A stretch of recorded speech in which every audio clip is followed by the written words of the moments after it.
that you allowed me again.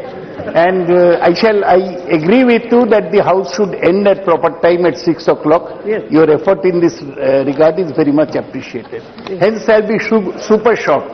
Already, Kullan Banerjee on our side has made all the points. He is an eminent lawyer.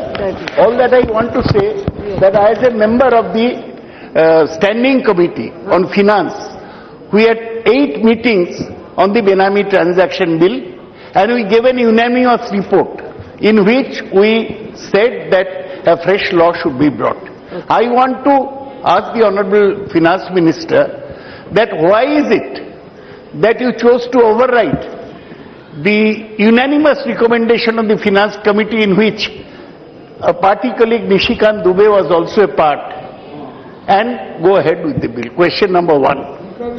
Question number 2, Madam. Yes. The purpose, the intention of the minister is good. He wants to end black money. But it is very often said that the path to hell is paved with good intentions. And actually, by bringing this act, he is opening the path to hell. Because in the statement of objects and reasons, the bill does not state that the purpose is to eradicate black money. Nowhere it's mentioned. Suddenly he says that it's to eradicate black money. Yes. That's all. And then, ma'am, ma'am, 1 minute. Here in this act, there is a provision for confiscation under 27(1), and it will vest in the state government, in the central government, sorry. But if it's all right, if somebody evades income tax and the money comes, or the money comes from smuggling, human trafficking, drug offences, it's all right, let it vest in the central government.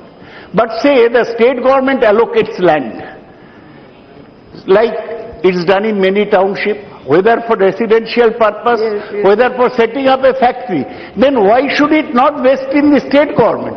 Because it should go back to the state government, which had originally allocated the land. Lastly, ma'am, lastly, I think this will open a serious problem in rural areas where there are no proper land records and there are cash transactions.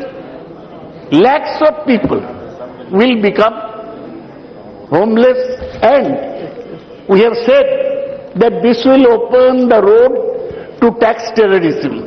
The bill should not become another coercive instrument in the hands of Revenue Department to forcibly collect mobilized taxes, as the existing Income Tax Act has adequate provisions and teeth to deal with issues such as tax evasion and unaccounted income. So my last appeal to the Honorable Finance Minister, there is a person with a large heart. He is magnanimous. Maybe he has brought the bill, but if everybody has said that we support the intention of the bill, you bring a proper new bill, we'll all support it unanimously. Let him take back the bill today, ma'am, and go for another day. Thank you very much, Mr. Minister.